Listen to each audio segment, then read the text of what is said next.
네, 안녕하세요. 보험 전문 변호사 김보겸입니다. 오늘은 이름도 낯설고 내용도 복잡한 병이죠. 점액염증성 섬유모 세포성 육종이라는 병에 대해서 말씀드리겠습니다. 이 병은 이름만 들어도 굉장히 당황스러운데요. 막상 진단을 받게 되면 환자랑 가족은 더욱 혼란스러워집니다.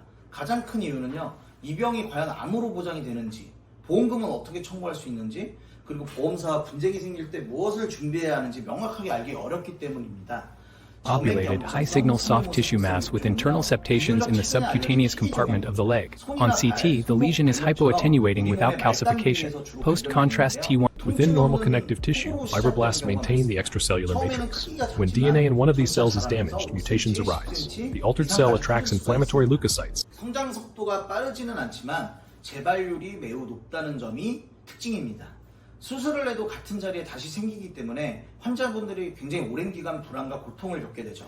다행히 전이가 흔하지는 않지만 병리학적으로는 저등급 악성 육종으로 분류됩니다. 여기서 중요한 점은 병리보고서에 sarcoma, 즉 육종이라는 표현이 반드시 들어가야 된다는 사실입니다. 의학적으로 이 sarcoma라는 뜻은요, 악성을 뜻합니다. 그래서 진단서를 받아둔 환자분들은 당연히 일반암 보험금이 지급될 거라고 기대를 하시는데요. 하지만 보험사의 판단은 다를 겁니다. 보험사는 이 종양이 국제종양학 분류에서 M8811/1로 기록되어 있고, 여기서 /1이라는 얘기는 경계성을 의미한다는 점을 들어서 보장을 거절하게 됩니다. 또 한국표준질병 사인분류, 즉 KCD에서도 이 종양을 D48 코드를 줘요. 경계성 종양으로 분류하고 있다는 점을 강조합니다. 실제 현장에서는 진단서에 C49 연부 조직의 악성 신생물 코드가 기재되는 경우도 있습니다. 이 경우에는 일반암으로 보장받을 수 있을 거라 생각하기가 쉬운데요. 그러나 현실은 다릅니다.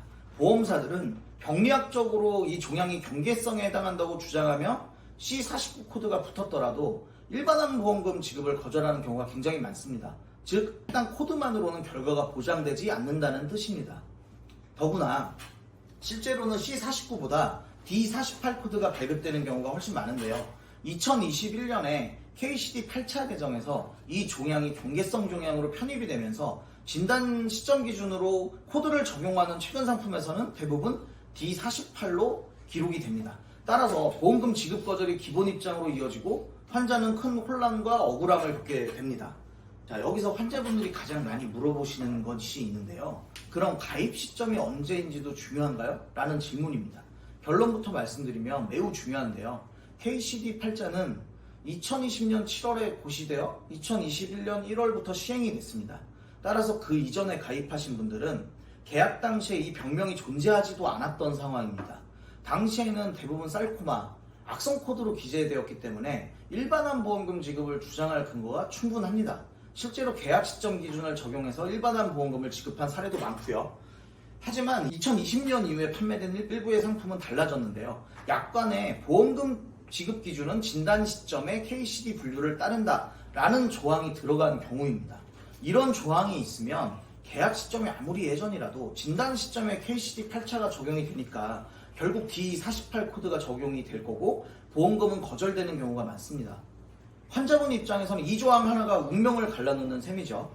그리고 CI보험은 일반 암보험보다 조건이 훨씬 까다로운 경우도 있습니다. CI보험은 중대한 암만 보장을 하기 때문에 점액염증성 섬유모세포성 육종 같은 경우에는 보장에서 제외되는 경우가 대부분입니다. 따라서 일반 암보험하고 CI보험을 모두 가지고 계신 분들이라면 보장 가능성이 크게 다르다는 점을 꼭 유념하셔야 됩니다. 그렇다면 환자분들은 어떻게 준비를 해야 될까요? 가장 중요한 것은 입증인데요. 병리보고서 원본을 반드시 확보를 하시고 그 안에 sarcoma라는 표현이 들어가 있는지 확인을 하셔야 됩니다. 또한 진단서에 C49가 찍혔는지 D48로 기재가 됐는지, 그리고 처음에는 다른 표현이 쓰였다가 후속 검사에서 바뀌었는지, 이런 과정들 전체 과정을 정리해야 합니다. 이런 과정이 고스란히 기록된 진료자료는 이의신청이나 소송에서 가장 강력한 무기가 되겠죠. 보험사에서는 의료자문을 근거로 거절 논리를 강하는 경우도 많습니다. 하지만 그 자문이 절대적인 건 아닌데요. 법원은 보험사가 진행한 자문을 전부 그대로 받아들이진 않습니다. 시의 소견, 외부 전문가의 독립적인 자문, 대한 환자의 진료 기록이 함께 따라서 암 진단 훨씬 기록을 설득력이 충족한다고 커집니다. 주장. 결국 환자분들이 스스로 얼마나 꼼꼼하게 기록을 준비했는지가 분쟁의 성패를 좌우하게 되는데요. 정리해 보겠습니다. 점액염증성 섬유모세포성 육종은 병리학적으로는 악성의 성격을 가지고 있지만 코드상으로는 경계성 종양으로 분류가 되면서 보험금부증이 끊이지 않는 종양입니다. C49 코드가 기재가 되었더라도 보험사는 병리학적 경계성을 이유로 지급을 거절할 수 있고요. 실제로는 D48 코드가 더 많이 발급됩니다. 가입 시점이 2021년 이전이라면 일반암 보험금 지급을 주장할 수 있는 근거가 있지만 최근 상품은 진단 시점 기준 조항 때문에 불리할 수 있습니다. 그리고 CI 보험은 더욱 제한적이기 때문에 보장을 기대하기 어렵고요. 보험금 분쟁은 진단서에 적힌 코드로만 끝나는 게 아니라 진료기록 전체로 평가가 됩니다. 병리보고서, 진단코드, 진료과정, 주치소견서, 추적검사, 결과기록 같은 것들이 얼마나 일관되게 준비되어 있는지가 그 결과를 결정을 할 텐데요.